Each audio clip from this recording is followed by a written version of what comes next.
আজ অর্থাৎ 14ই জুলাই নবান্ন অভিযান। এই নবান্ন অভিযান ডাক দিয়েছেন চাকরিহারা শিক্ষক শিক্ষিকারা। দেখা যাচ্ছে যে তাদের এই নবান্ন অভিযান ডাক দেওয়ার পর থেকেই গত শনিবার দিন থেকে কিন্তু চলছে প্রশাসনের পক্ষ থেকে তাদেরকে বাধা দেওয়ার জন্য জোর কদমে প্রস্তুতি।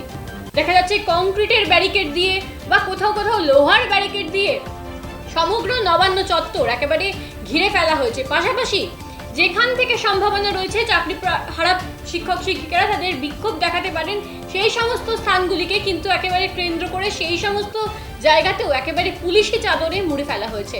কিন্তু সেই জায়গা থেকেও দেখা যাচ্ছে যারা চাকরি প্রার্থীরা চাকরিহারা শিক্ষক শিক্ষিকারা তাদের বিক্ষোভ দেখাতে কিন্তু তারা একেবারে অটল, কোনোভাবেই তারা থেমে থাকছেন না। বিভিন্ন রকম অভিনব পদ্ধতিতে তারা তাদের বিক্ষোভকে সামনে রাখছেন। দেখা যাচ্ছে করতাল বাজিয়ে তারা বিক্ষোভ করছেন, আবার দেখা যাচ্ছে যে মুখে কালো পলিথিন আটকে এবং গলায় দড়ির ফাঁস লাগিয়ে তারা তাদের বিক্ষোভ প্রদর্শন করছেন। সামনে তেমনই প্রতিকৃতি দেখতে পাওয়া যাচ্ছে, আপনাদের দেখাবো সেই চিত্র। কিন্তু পাশাপাশি দেখা যাচ্ছে যে এত কিছুর পরেও তারা কি নবান্ন অবধি পৌঁছাতে পারবে সেই প্রশ্ন কিন্তু থেকে যাচ্ছে। এই পরিস্থিতি দাঁড়িয়ে সেই ঘটনাস্থল থেকে শিক্ষক শিক্ষিকারা যারা চাকরি হারিয়েছেন তারা কি প্রতিক্রিয়া দিচ্ছেন তাই তুলে ধরার চেষ্টা করব আপনাদের সামনে। নবান্ন অভিযান আবার আরো হবে যতদিন পর্যন্ত না আমাদের দেওয়া প্রতিশ্রুতি সেখানে পালন হচ্ছে বা আমাদের রিভিউ পিটিশন থেকে আমাদের চাকরি ফেরত নিয়ে আসছে, যতদিন পর্যন্ত আমরা হয়তো চাকরি ফেরত পাচ্ছি না এই আন্দোলন হবে এবং আবারও হবে।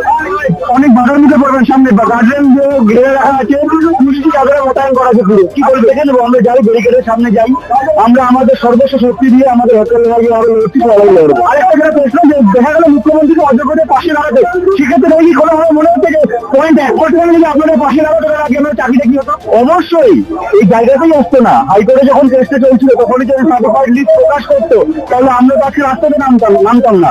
আসলে এই রাজ্য সরকার এরা অযোগ্যদের চাকরি দিয়েছে টাকার বিনিময়ে, তাই তাদের কাস্টমারকে বাঁচানোর জন্য ওরা বারবার ওরা রক্ষা করছে।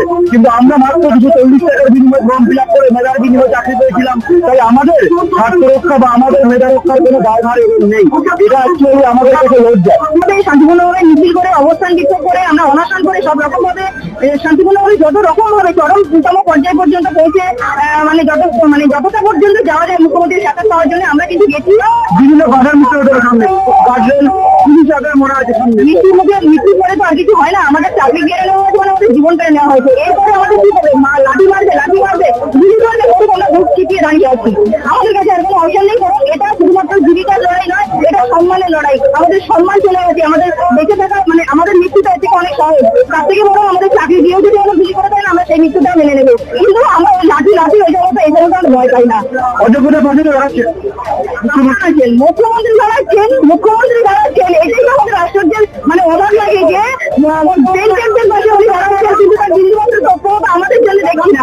যা প্রতিশ্রুতি আমাদেরকে দিয়েছেন ফলে এবিসিডি আমি জানি না সেই এবিসিডি গুলো থেকে কি ঠিক কারণগুলো আনা যেতে পারে আর কি আমরা দেখলাম না। অযোগ্যতার পাশে যেভাবে মুখ্যমন্ত্রী দাঁড়াচ্ছে সেখানে যে বিন্দুমাত্র আপনার জায়গা দাঁড়াতো তাহলে কি আমরা চাকরিটা যেত আজকে?